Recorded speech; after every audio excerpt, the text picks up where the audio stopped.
Alright, today I'm going to talk about dumbbell hang cleans. It's something you see programmed like very, very infrequently at gyms. It's kind of hard to put into a workout, to be honest with you. Dumbbells are expensive, most gyms don't have enough to accommodate everybody, so whenever you use them, it seems to be you have to write a workout so that there's so it's the time where people are going to spend the least, or it's the station where people are going to spend the least time at. So if I'm doing it in a workout, I'm also going to include running and wall balls, just so that there's no backlog of people fighting and waiting for a dumbbell,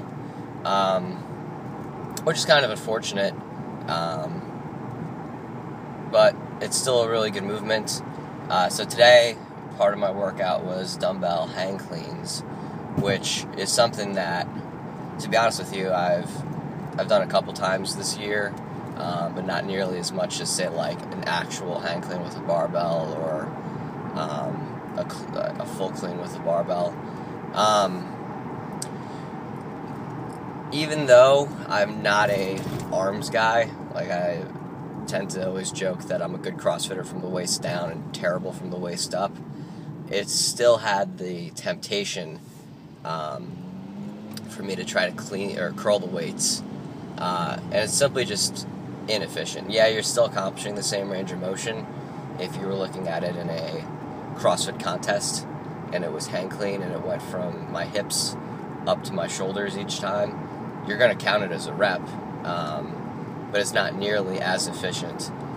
So that's one of the things that, especially when you get newer guys in, guys who come from a bodybuilding background or just strong, they're just going to curl the weight. And that's fine for multiple reps, and that's even fine for a workout like the one I described previously where you're running and doing wall balls, because running's not going to tax your arms really at all, and the wall balls will tax your arm a little bit, but not much compared to the run. Even if it was pull-ups or push-ups, you're still not putting that same stress on that on your bicep muscle that you would be from curling the weight. So it is kind of a rest station, use a different muscle group. Excuse me. But that's not the most efficient way to do it. You always want to use the biggest muscle group. Today's workout, I didn't really have that option because I was doing dumbbell hang cleans and then dumbbell split jerks. So the more I used my arms on these two movements, which is a really common thing, you'll see people do a strict press instead of a jerk, and you'll see people do curls. If I had been doing it incorrectly, and the times when I noticed I was doing it incorrectly, I noticed my arms starting to blow up, and my hips feeling fine. So at the end of it, you want your hips to be more tired than your arms. Another thing is just the way the dumbbells hang. If you have a tendency to have a valgus knee, they go knock-kneed, your knees come towards each other when you squat. If you spend enough time working on it with the barbell, you'll get pretty good at forcing your knees out. It just becomes part of the habit. It becomes like a baseball swing. You get used to having to do proper movement patterns because the weight is heavy and you know you're going to fail if you do it wrong. Whereas when you change up the implement or you use a lighter weight, but I think especially when you change up the implement to something that you're not used to doing, like an odd object or a dumbbell, you see your default movement patterns kind of rear their ugly heads. So hang clean with the barbell, my knees will generally track very well, especially on the dip portion, not so much the catch.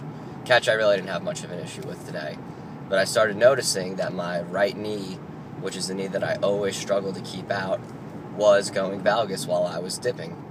And even though I was in the middle of a pretty heinous AMRAP, I just kind of found myself thinking about that. I never would have done this with a barbell. Why are these dumbbells, relatively heavy for dumbbells, but still a light total loading overall, forcing me to betray this bad movement pattern? So, lets me know that the problem isn't fixed, it's still there. I've just found a way to hide it in most circumstances, and that's another thing to work on.